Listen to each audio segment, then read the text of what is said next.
The following podcast is set for one fall. Introducing from Brooklyn, New York City, they call him Solomonster. And this is Solomonster Sounds Off. I started watching this Survivor Series event tonight with the Kickoff show. They were saying that they were going to have a big tag team Survivor Series elimination match. And the Usos were captaining Team Smackdown, leading the charge against Bobby Roode and Chad Gable and Team Raw. And I could have sworn that I watched that match, and yet once the pay-per-view started and WWE was keeping score of Raw versus SmackDown, it was never acknowledged that SmackDown actually won a match tonight. So I started thinking, did I hallucinate? Maybe I had a little too much to drink last night. I was a little more hungover than I thought. I don't know. But imagine if you are the New Day or if you're the Usos representing SmackDown, busting your ass for the last year on television, and you go out there and you win a big match at Survivor Series, and it's almost like it never happened. It was comical to me. But that was the story. That was the narrative they wanted to tell. And Team SmackDown winning on the Kickoff show didn't fit that narrative. The narrative being that Raw kicked SmackDown's ass up and down the card tonight. In fact, it was a clean sweep for Monday Night Raw here at the Survivor Series, if you just pretend that the Kickoff show never happened. Begs the question of, why didn't you just have Team Raw win the big match on the Kickoff show? If that was the story you wanted to tell, wouldn't that have made sense? To have Team Raw go over? This is your Sound Off Extra review for WWE Survivor Series 2018 from the Staples Center in Los Angeles, the 32nd annual Survivor Series. This video, by the way, is sponsored by The Ridge, and I love being able to promote a product that I know you guys can actually use. And The Ridge is a slim front pocket wallet. It's got RFID blocking technology, protects you from data theft. They come in titanium, aluminum, carbon fiber. They've got over a dozen different styles and colors. You can choose a money clip for the back or a cash strap, whatever you prefer. This is a quality product. This is not some kind of flimsy wallet. It's not a fat wallet that you can barely fit in your pocket.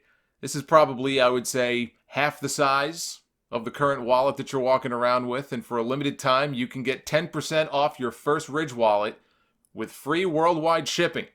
No matter where you are in the world, just go to ridgewallet.com/Solomonster. And make sure you use the promo code Solomonster at checkout. That's ridgewallet.com/Solomonster.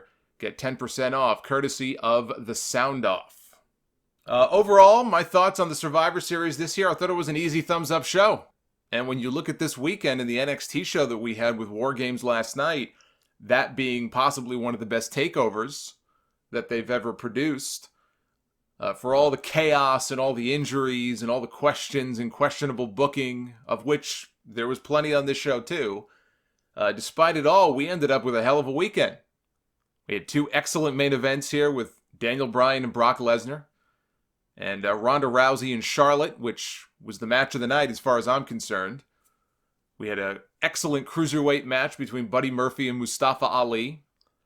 We had a men's Survivor Series elimination match that was all action from bell to bell. Not a dull moment in that match. And the Seth Rollins-Shinsuke Nakamura match was very good as well. That's an easy thumbs-up show to me. Questionable booking, I think, having SmackDown get swept by Raw. I would hope there's some kind of storyline explanation for this. Maybe this is the impetus for Shane McMahon just turning heel on Tuesday and going nuts. Although he ate one of the pinfalls here to actually lose the Survivor Series match. So if Shane is going to be angry, he should look in the mirror. But as far as the matches go, the only thing I didn't like was the tag team match between The Bar and AOP. We'll start with the Kickoff here. Ruby Riott was backstage. She and Natalya, they just could not get along. They started going at it when Ruby made a quip about the sunglasses that she broke that belonged to Natalya's father, Jim the Anvil Neidhart. And they had to be separated, and Alexa Bliss said, you know what, if you two can't get along, you're off the team. And she kicked them off the team, and they were replaced by Sasha Banks and Bayley. So Sasha and Bayley did ultimately find their way on the show. Ember Moon, not so lucky. But Sasha and Bayley did find their way onto the pay-per-view. Mandy Rose ended up being announced as the 5th and final member of Team Smackdown on the women's side. That seemed to be the most logical choice. And we got a coming soon vignette for Lars Sullivan. So there it is. There's your first NXT call-up of what may be multiple ones. But the first one, the only one they announced tonight was Lars Sullivan. They did not say when he would be debuting. They did not say which brand he's going to be a part of. I would take, if I had to guess, I would guess SmackDown. I think SmackDown would be a better place for him. I think him against Rey Mysterio just seems like one of those big men, little man matches that WWE would love doing. I think Rey would be a great opponent for him. I think Jeff Hardy would be a great opponent for him. They can help make him, they could bump around for him and help make this guy look like a monster. Raw already has a monster. They literally call him the monster among men. They have Braun Strowman. I don't think Raw needs Lars Sullivan, and frankly, it scares me to think that Lars would end up on Raw. I think he's better off on SmackDown. But we'll see where he ends up. So the kickoff match that I dreamt was Bobby Roode and Chad Gable, the team captains for Team Raw, along with the Revival, the B-Team, the Lucha House Party, and the Ascension, taking on the Usos, the New Day, Sanity, Anderson and Gallows, and the Colognes. This really wasn't very good until they got down to the last 4 teams or so. Colognes were gone first, followed by the B-Team. Kalisto looked like he tweaked his knee. I'm not sure if that was a storyline thing or if that was legit, but it looked like he tweaked his knee. He ended up sitting outside for the whole time, and Grand Metalik came in and took his place, partnering with Lince Dorado.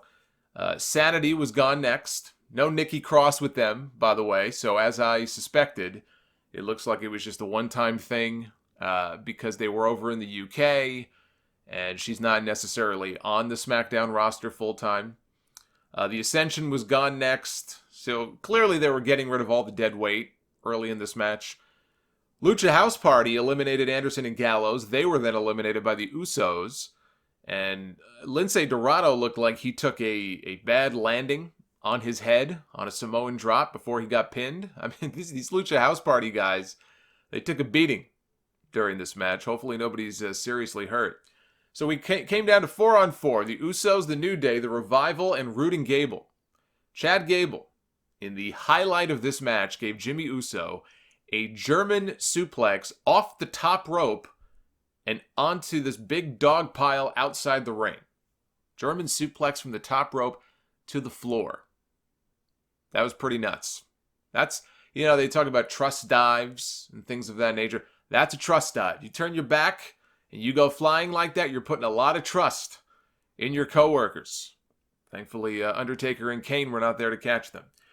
So Gable went for a moonsault. Big E caught him on his shoulder, and he and Xavier hit the up, down, down for the pin. Or I think they called it up, down, down. It looked like the midnight ride or the midnight hour, whatever the hell they call that move. So Roode and Gable were gone.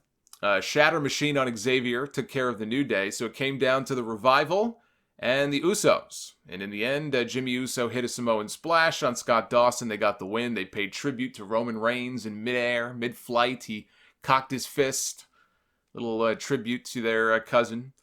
So it picked up in the end here, but honestly, not a very good match. Not until the German out to the floor.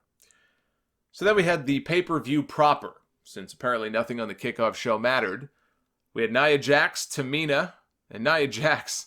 Mega heat for Nia Jax coming out here in LA. She was hated. Hated doesn't even begin to describe the reaction to Nia Jax here in this building. It was Nia, Tamina, Mickie James, Sasha Banks, and Bayley against Asuka, Naomi, Carmella, Sonya Deville, and Mandy Rose.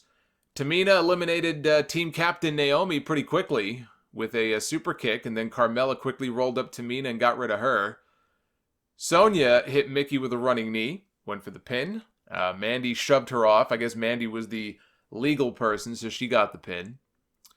Bayley pinned Carmella with the belly to Bayley to even things up, 3-3. Sasha tapped out Mandy Rose in the bank statement to put Raw up 3-2. Bayley and Sonya ended up getting counted out, double count out outside the ring. And so it came down to Sasha and Nia Jax against Asuka. Asuka, of course, was the sole survivor in last year's Survivor Series match. They teased that she might do it again this year, although usually when they telegraph that, you can pretty much think that the opposite is going to happen. I love seeing Asuka in there in the end. Her and Sasha, it reminded me of that one great match they had on Raw earlier this year. I think it might have been the match where Sasha almost killed herself doing a dive coming out of the ring when Asuka kicked her in the head. So they were working well together here. Every time Nia would get involved, whether she tagged in, whether she interfered, as long as the camera went on her, the boos rained down upon this woman. You have not heard somebody get heat like this in a long time. And Nia shoved her partner. She shoved Sasha off the top rope, and Sasha landed it basically in the Asuka lock and was forced to tap out. Nia came in, immediately hit 3 leg drops to Asuka, hit a Samoan drop, and pinned Asuka to be the sole survivor in this match. Look, this is not surprising because clearly they're going to capitalize off the heat that Nia has. They're calling her the face breaker. That's their name for her now. And she's in line for a championship match next month with Ronda Rousey. So unless you just cancel the match, which they're not going to do, you've got to build her up. She's the one getting a championship match. You got to build her up, and having her be the sole survivor here at this pay-per-view made a lot of sense. And so they got to keep her strong. Now, on the podcast today, I said if they don't have the Royal Rumble match come down to Becky Lynch and Nia Jax, then they're doing something wrong. They would have to strip Becky of the title first to do it. I don't know that they're going to do that. But unless they plan on doing a title unification at some point with Becky and Ronda, I think that's exactly what they should do. They should get that belt off Becky if she's going to be out for a while, have her come back and enter the Rumble and have it come down to the two of them and get a big win for Becky Lynch. So they said at this point, this is when they first said Raw 1, SmackDown 0, and I thought to myself, well, that's odd. I could have sworn I just saw Team SmackDown pick up a win on the Kickoff show, and again, as the show went on, it became very obvious why they would not acknowledge that. I still think that's so stupid. It's so stupid. I mean, again, if that's the story you want to tell, then why didn't you just have Team Raw win? Why couldn't you have the Revival beat the Usos? Would it kill you? Would it really honestly kill you? Would it be that awful? Would it be that horrendous to give the Revival a win at the end of that match? Is it going to kill the Usos? Is it going to kill the company? I don't get it. We had Seth Rollins, the Raw Intercontinental Champion, taking on the SmackDown United States Champion, Shinsuke Nakamura. Really good match. Long one, too. They gave this thing over 20 minutes. Rollins hit the superplex into a Falcon Arrow spot, which he does in all of his matches. That was for a near fall. So they're wrestling around. Rollins goes for a frog splash. Nakamura rolls out of the way. He hits a Kinshasa. Gets a very close near fall out of it. I hate seeing somebody kick out of that, but such is the way of the world in WWE. Everybody kicks out of everything, unless it's the F5. I guess Roman Reigns is allowed to kick out of the F5. Nobody else is. So Nakamura sets up for another Kinshasa. Rollins counters with a super kick. Rollins goes for the stomp. Nakamura escapes, tries for another knee. Rollins counters that, finally hits the stomp, and gets the clean pin. So a clean win for Seth Rollins here. Nope, not a sign of Dean Ambrose anywhere. He was never shown in the building, I don't think. They never, said that he was there. He never showed his face. So that surprised me. But this match was top-notch. This was quality stuff, and I thought up to this point this was easily the best thing on the show. Again, up to that point. Then we came to the tag team match. Raw Tag Team Champions, AOP, taking on the SmackDown Tag Team Champions, Sheamus and Cesaro. Now, there was a bit of a disturbance here at the beginning of this match, and I had people tweeting me pictures of what looked like Enzo Amore. They said, oh, Enzo's at the Staples Center. He's hiding himself. He's sitting in the second row. He's wearing a white hoodie. He's trying not to be seen. And I'm looking at these photos, and I'm saying, well, that does look an awful lot like Enzo Amore. Of course, I just got done talking about Enzo on the podcast today. He got kicked off a flight. Ironically, I think it was a flight going from New York to L.A., for vaping. They told him to stop. He wouldn't stop. So they had to circle the plane back and kick him off. So there he was. He was sitting in the crowd, and he finally got kicked out when the match started because he tried to hijack the show, basically. He tried to put all the attention and the focus on himself. He stood up. He was acting like an idiot, which is pretty much what Enzo Amore does. And some people in his section said he looked like he was drunk. He was, stumbling over people, although that might have just been when he was trying to escape when security came over to grab him. But there's video online of him being escorted by security. I'll play it here. This is one clip that of many that people put online. And again, this guy is something else. So look at this. Watch this. Look at this clown. Now look at this guy. This show is going on. This is in the middle of the show. Acting like an idiot. Look at this. He almost killed 5 people there. And they drag him off. This guy is a total buffoon. And you know what's really stupid about that and what's really offensive about that? And this guy you would think would know better. He worked in WWE. He knows a lot of the people, if not all of the people, who are on the roster. Now maybe he wasn't friendly with a lot of them, and there were a lot of stories that he had a lot of enemies and people didn't like him, that he rubbed people the wrong way. But these are his colleagues. These were his coworkers. These were his peers. And one of the greatest sins that you could perform is exactly what this idiot did in that video clip. Taking the attention off of what's going on in the ring and putting it on yourself and trying to get yourself over. That's the ultimate sign of disrespect. You would think he would know better than to do something like that. Apparently not. The only thing this guy was missing was the big red nose and the green hair. This guy is a fucking clown. This guy is a total clown. And then, so he gets kicked out, as you saw in the video there, right? So he gets physically removed from the building. And by the way, it looks like somebody may have gotten hurt. There was a report on PW Insider that in that little melee you saw there was a fan who claimed that they suffered an arm injury. They had to bring a stretcher out. I don't know if the person is seriously injured or not. So a fan may have been injured in that whole thing. So this guy gets booted from the building. He goes on Twitter and he posts this. I'll bring it up here. Just checked. Still certified. Yeah. Still unemployed too. And supposedly he may have gotten himself banned from the Staples Center for that little stunt that he pulled tonight. So I guess when his rap career takes off, he can cross the Staples Center off the list of arenas that he'll be playing to. Let's be honest here. Enzo's not playing to the Staples Center. He'll be lucky if he can play to a back alley somewhere with a bunch of heroin addicts. This fucking guy. I don't know what he was trying to accomplish. Obviously, he's jonesing for some attention. I thought what he did, considering that, again, like I said, these were his peers at one point, was unbelievably disrespectful. And the fact that somebody may have gotten hurt because of this clown is just completely ridiculous. So anyway, that's the story with Enzo Amore. So far this week, Consensual Penis Man over here has been kicked off an airplane. He was kicked out of the arena tonight.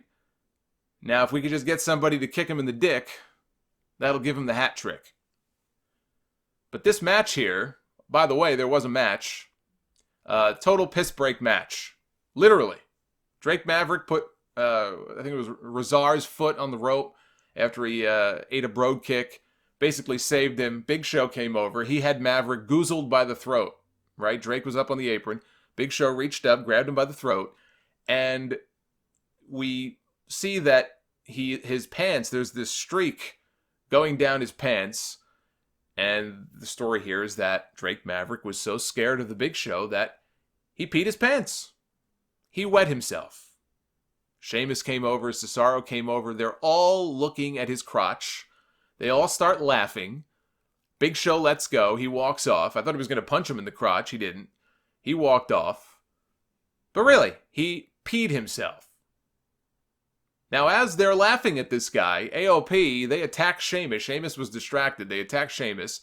They hit their powerbomb neckbreaker combo, and they pinned him. That was the finish of this match. That's how AOP beat the Smackdown Tag Team Champions.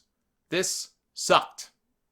Enzo sucks, the match sucked, and the finish sucked. So there you go. At this point, Raw was up 3-0 over SmackDown because, well, that's Raw, right? Raw is always going to be dominant over SmackDown. SmackDown will always and forever be Raw's bitch. That was the story of the night.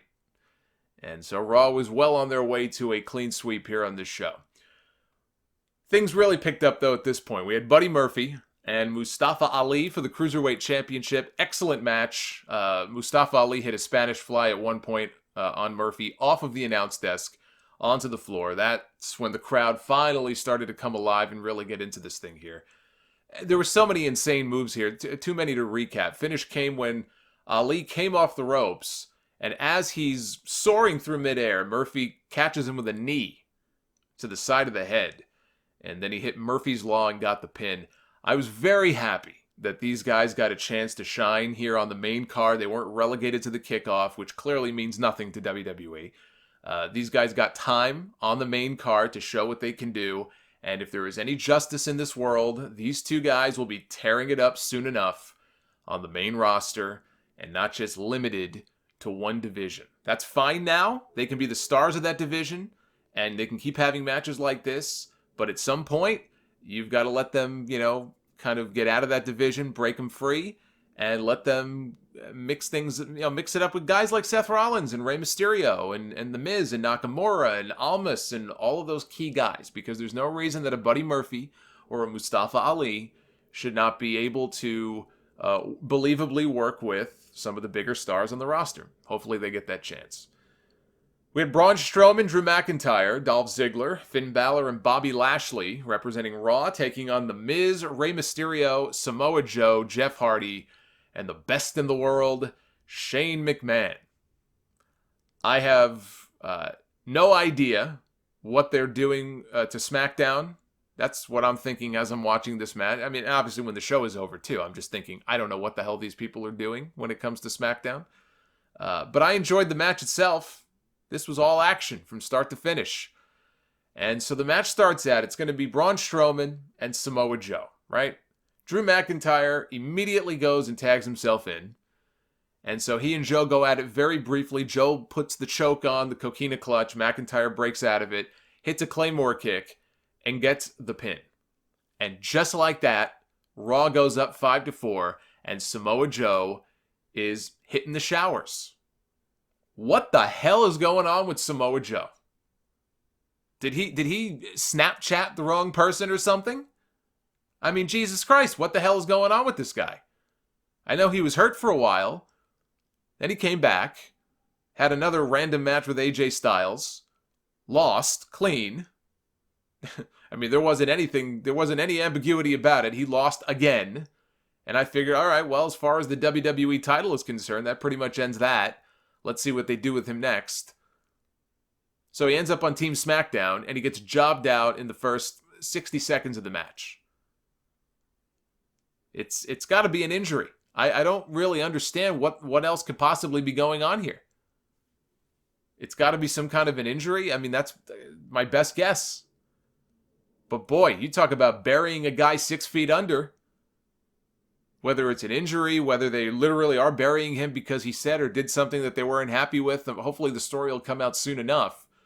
But this booking and treatment of Samoa Joe over the last several weeks, this guy has been buried 6 feet under. So Shane McMahon hit a top rope diving elbow from the ring out onto the announce table where Braun Strowman was laid out. That took Braun out of the picture for a while. And again, it was very fast-paced. We had Rey Mysterio in there for a while with Finn Balor for the first time. That was a lot of fun to see the two of them going at it, and Rey got the pin. Shane McMahon hit a coast-to-coast on Dolph Ziggler, very much like he did at Crown Jewel. And just as he beat Dolph Ziggler at Crown Jewel, he pinned him after the coast-to-coast, and so that was the end of Dolph. We had Braun Strowman finally coming back into the match. He went nuts. He gave the big power slam to Jeff Hardy, pinned him. Power slam to Rey Mysterio, pinned him. Shane McMahon was the last representative of SmackDown. It came down to Miz and Shane. Miz got eliminated. And so it came down to Shane O'Mac. Now, again, shouldn't surprise any of us, right? Shane, after all, is the best in the world. Everybody else is inferior to Shane McMahon. So, of course, he would be the last man standing for Team SmackDown. And the remaining members of Team Raw were Braun Strowman, Drew McIntyre, and Bobby Lashley. So Strowman's in there, and Shane basically puts his hands up in motions and says, just come on. Bring it on. Shane McMahon says, bring it on. Braun Strowman hits a running drop kick, and then squashed Shane in the corner, hit the power slam, and got the pin. And so Raw remains flawless, and they win another match here. And after the match, Baron Corbin, who was the team captain for Raw, now that Raw had safely secured a victory, he attacked Braun and then posed with the heels on the ramp when the match was over.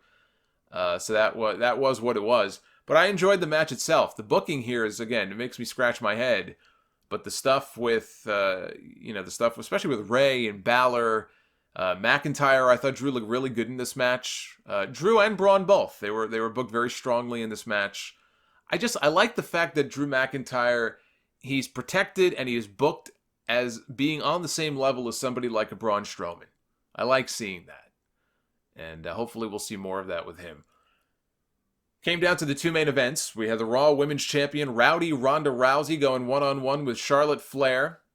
Of course, originally it was supposed to be Becky Lynch, SmackDown Women's Champion, challenging Ronda Rousey until Nia the Destroyer caved in Becky's face on Monday night, and that changed everything. And so the match that we thought we might be getting at WrestleMania, and after tonight, I wouldn't be shocked if we end up getting it at WrestleMania again.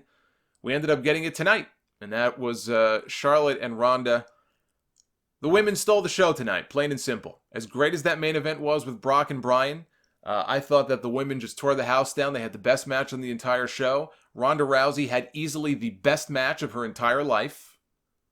And it is impressive how good Rousey is in such a short period of time. She has not been training and doing this for very long. I think she was training a lot last year, made her debut this year. Beyond that, she's an athlete. She obviously has an athletic background, a fight background, so it's not like she's not an athlete. Obviously she is. But she has picked this game up very quickly in a short period of time. She's still rough around the edges, but I thought she looked great tonight. And being in there with somebody like Charlotte could not have been a bad thing for her. Now, early on in the match, there was a lot of wrestling, like chain stuff back and forth, and Ronda going for the armbar and reversals and such. And Charlotte caught her with an elbow to the mouth. And so very early on in the match, Ronda got her mouth busted open. So a lot of blood with the women this week. Rousey also got cut on the ear. I didn't see how that happened, but she was bleeding from the ear as well. So she was a mess. By the time this whole match was over, between the blood from the mouth, the blood from the ear, all the welts on her body from the kendo stick shots, and all the chops from Charlotte, her chest looked like raw meat. Ronda Rousey took a friggin' ass kicking in this match. And it bothers me that she had a great match. She took a hell of an ass kicking. And when it was all over, the fans shit all over her. They said, one more time when Charlotte was kicking her ass, and they said, you deserve it. And I mean, we've seen the fans do this before. I just felt like, I don't know, tonight it actually felt wrong. I actually felt bad for Ronda Rousey. I didn't think she did anything to deserve that tonight, but hey, the fans are going to cheer who the fans want to cheer for. It is, look, it is what it is. But normally that stuff doesn't really bother me.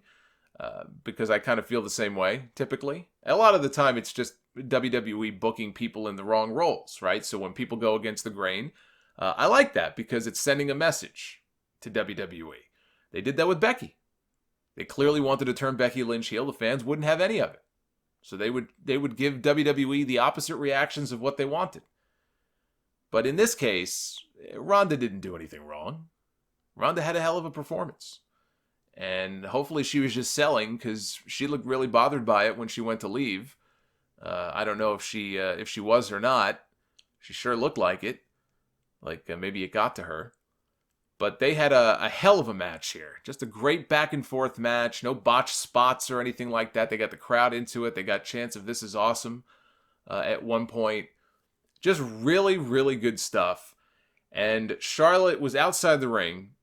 So Ronda leaves the ring and she runs around. She's racing around the ring to go after Charlotte. And when she comes around the bend, we see Charlotte with a kendo stick. And it's funny too, because at that moment I actually shouted no.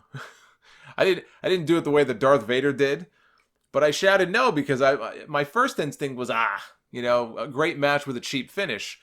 But as it played out, the finish made a lot of sense. This was the full-on heel turn. This was the transformation that we've been waiting for Charlotte Flair. For the longest time now, I've been saying that Charlotte has been miscast as a babyface. It was time for her to go heel. They were doing the heel thing with Becky. No. It should be the other way around, where Becky is the babyface and Charlotte is the heel. And they just fought it and fought it and fought it. And then we had unfortunate circumstances that led us to this match here tonight. And they did the right thing. They went and they finally went all the way with Charlotte, doing the heel turn. She took that kendo stick and she brutalized Ronda with that kendo stick. She did not hold back, at all. She just whipped her like a dog. You saw the welts, all the giant red marks on Ronda's body and her arms. So she grabbed a steel chair. Referees poured down. Charlotte was kicking the referee's ass. She speared one referee, threw the other one out of the ring, punched this guy in the face. She snapped. She lost it. And storyline-wise, you have the perfect explanation for it. Because look at the reaction that this woman has been getting ever since, the thing with Becky at SummerSlam. Charlotte, storyline-wise, has a legitimate case for losing her mind and going off the deep end. She was frustrated she couldn't put this woman away. She's been frustrated for months with, the crowd reactions and Becky beating her clean at Evolution, and she just popped. And I thought it was great. I thought it was fucking fantastic.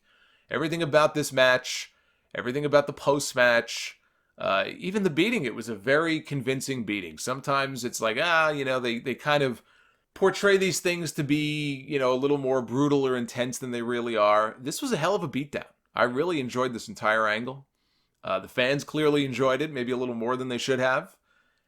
And my fear, as I look ahead here, okay, where do we go from here? Because clearly this is not the end of the issue between Charlotte and Ronda Rousey. This is going to continue. Ronda's going to have to get her revenge. Why would she not want revenge? They could do something with them at the Royal Rumble, or they could do something with them at WrestleMania.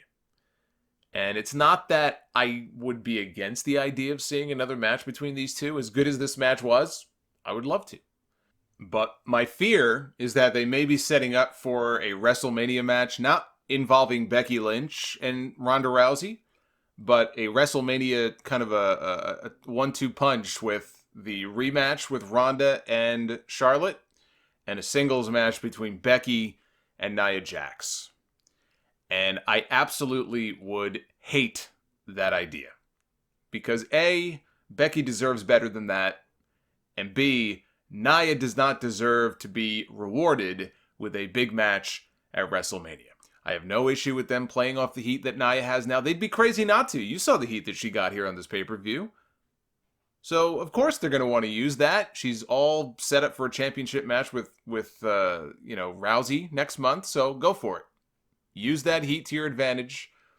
And like I said, I would not mind them doing something at the Rumble where, she's in the Rumble match and Becky eliminates her. That's all well and good, but to reward her with a big match, a big singles match, possibly at WrestleMania, would be a terrible idea, not to mention probably a terrible match. So I sincerely hope that is not the plan. If they wanted to go the triple threat route and have a big main event involving Charlotte and Becky and Ronda, I'm not a huge fan of that idea either. Having a triple threat, I'd rather it be one-on-one. I would at least be, open to that idea.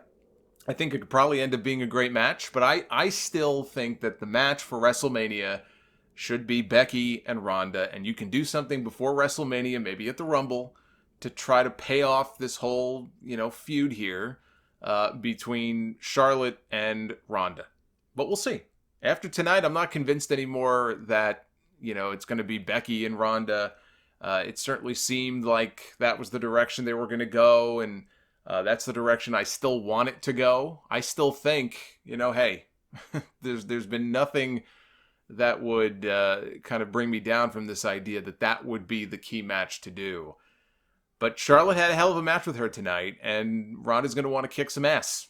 So if it doesn't happen to the Rumble, it's going to happen to WrestleMania, and I just hope that Becky doesn't get lost in the shuffle if that happens. The main event was the Raw Universal Champion Brock Lesnar one-on-one with the WWE Champion representing SmackDown Live, Daniel Bryan. Daniel Bryan turned heel, beat AJ Styles for the championship on Tuesday night, and we went from Brock AJ 2 to Brock and Bryan for the first time. 5 years I've waited for this match. 5 years. Now, this is not the circumstance in which I thought we would get this match. This was heel versus heel, but here we are. Now, Brock and AJ last year had one of the best WWE matches all year. And I thought that if this match could sort of follow the same pattern, that these two could go out there and potentially have a great match. I also feared for Bryan's life. I feared for his career. You know, we always hear, the concussion issue. He's only one concussion away possibly from his career being over. Bryan was outside of the ring. He was mocking Lesnar as Lesnar was circling the ring during his entrance. I loved the way that Bryan was mocking him. I said on the podcast earlier, unlike other people who were sort of either upset or confused by why they would take somebody like Bryan, who was so beloved, and turn him. And my argument was, I'm a Daniel Bryan fan, but he was, not doing a whole lot of anything. He wasn't doing anything exciting. So why not turn him heel? I think he can be a far more interesting personality as a heel. And we saw a little bit of that. We saw glimpses of that tonight. He had this big shit-eating grin on his face. He was very, what's the word I'm looking for? Very smug.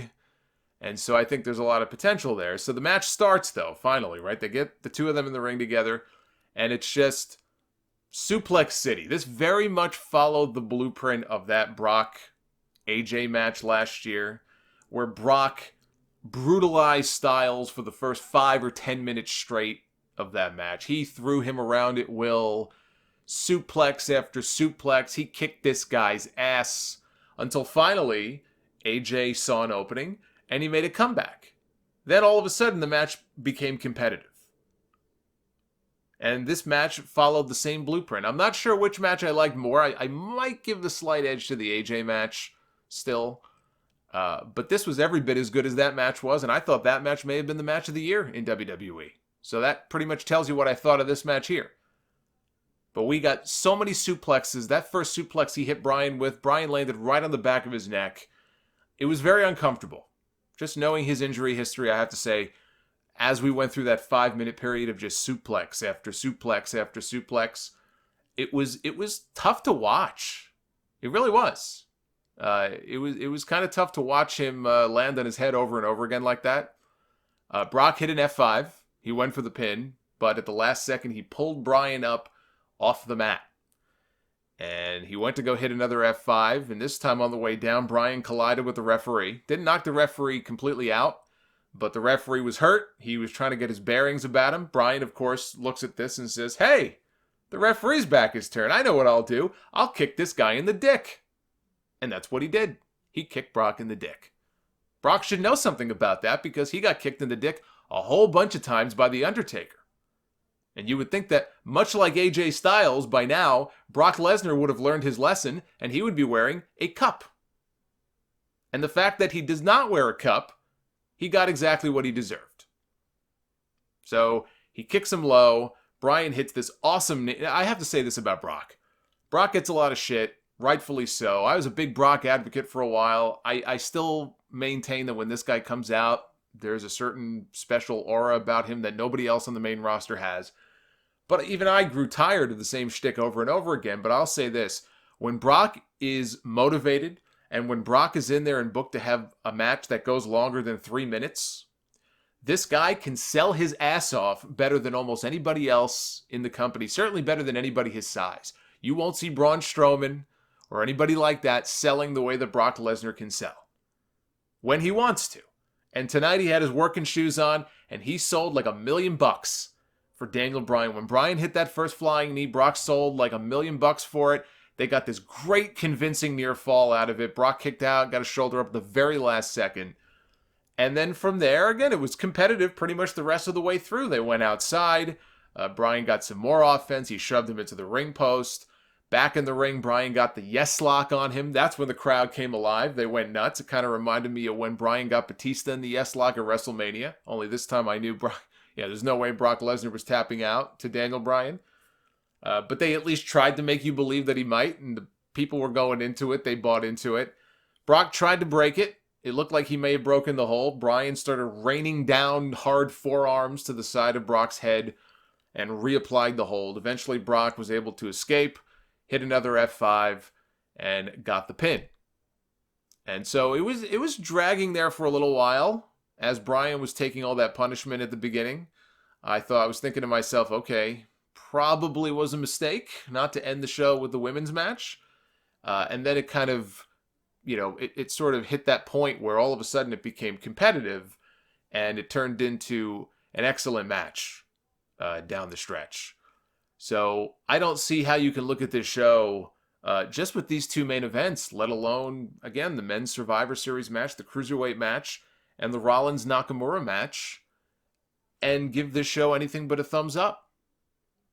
I really do. I really feel that if you came away from this show saying this show was an easy thumbs down, you're not really, I think, being fair to what we saw on the show. It's easy to get all kind of trapped up in this whole Raw versus SmackDown thing, and why did they have to job out SmackDown like this? SmackDown was made to look like shit. I'm with you 100%, absolutely. Hopefully on Tuesday it'll become clear if this is part of some kind of storyline where Shane is going to be cleaning house or something and it leads to some big angle. We'll find out. But for tonight, SmackDown was made to look like absolute shit. SmackDown was made to look like a laughingstock. And so if that bothers you, I guess you'd probably just give the show a thumbs down. I can't do that. I thought in terms of the matches, this was an easy thumbs up show. And let's take a look at what you guys think, because we got the Twitter poll. As always, I always get the Twitter poll up. And this time I'll show it. So let me get this on the screen here and see where we're at with this poll. And here we are. We've already got over 2,300 votes. There you see it. 59% thumbs up, 41% thumbs down. I thought that number would be a little bit higher. But you know what? Look, I can see why people would be upset. There are going to be people who look at what they did, for example, with Samoa Joe and just get pissed off. I'm pissed off too. I don't understand, why he has been booked the way that he has been booked. It's very confusing to me. He still comes out and people chant his name, and even if he's not the champion, he should be a player. And he came off like a complete jobber. He came off like a complete jabron here on this show. So that's one thing I could see people being upset about. I could see people being upset, about Raw going over SmackDown 6-0 or whatever they claimed it was, even though it really wasn't. That also, you know what? I'm not even going to sit here and say that confuses me. It's not confusing at all. Raw will always be the A show. I just got done talking about this. There's nothing to be surprised about here. Raw will always be Vince McMahon's baby. Raw will always be positioned as the flagship. It doesn't matter how many billions of dollars Fox throws at WWE to put SmackDown on network television. They'll treat SmackDown like a god for the first month, and then things will go right back to the way they are. Because that's just the way it is. SmackDown clearly is the better show. I don't think there can be any debate about that. SmackDown is clearly, on the whole, a better show than Monday Night Raw. And yet it was treated like a complete joke up and down the show. I could see why people would be pissed off about that too. I'm just trying to look at this as, was I entertained overall by the show? The answer is yes. Were there a number of matches on this show that I would consider to be excellent matches? Yes. That's all you can ask for with this company. You're not going to get sensible booking. You're not going to get things that make sense. They're not very good at that. They're not very good at that. So you really have to rely on the roster to go out there and in the ring to deliver. Because if you just go into these things hoping for good stories and good, storyline consistency and things that make sense, then you're going to be disappointed every single time. But on the whole, I thought they did a pretty good job with this show. The things that do worry me, though, that whole WrestleMania thing as far as what they do with Becky, it almost seems to me like if there was a decision made that, hey, we're going to go in this direction, it almost seems like maybe they had a change of heart. And Vince McMahon changes his mind the way he changes a pair of socks. So it's entirely possible that if he thought he was going to go this way, he decided to go the other way instead. And I don't want to say that I hope not, because as good as Ronda and Charlotte were tonight, I do want to see the rematch. I just really hope when we get to WrestleMania, when we get to that point where it's time to do a big match, Becky does not get left out in the cold. She's doing some of the best work of her career right now. She's got a legitimate following. You don't know how long that's going to last for. Daniel Bryan was very fortunate that he had people doing the stupid yes chant for friggin' 3 or 4 years in a row, and good for him. You just never know. When you're on a hot streak and you've got a lot of momentum, there's no telling how long it's going to last for. So if I'm this company, when this woman heals up from her injuries, I'm riding that wave as long and as hard and far as I possibly can until it dies out. But you go at your hot hand. And Becky's been on the back burner for a while. Now she's finally got some of that spotlight. I don't want to see her be put back on the back burner just because, Charlotte and Ronda had a good match tonight. She needs to be in the middle of things. She needs to be certainly one of the focal points, if not the focal point, heading into the Rumble and heading into WrestleMania. And hopefully, that hasn't changed because I think it would be a big mistake if they decided to change that. So that worries me a little bit. But yeah, the idea that maybe they'll do something with her and Nia Jax instead is, hopefully I'm just worried over nothing, because I think that would be an absolutely horrendous idea. I think that would be an absolutely horrendous, terrible, awful idea. If they just wanted to split them up and have 2 matches and Becky goes with Nia and Charlotte goes with Ronda, I think that would be awful. And I hope that's not the direction that they go in. And as far as the Enzo stuff is concerned, Enzo Amore is a fucking idiot. I don't know what else to say. The guy is a joke.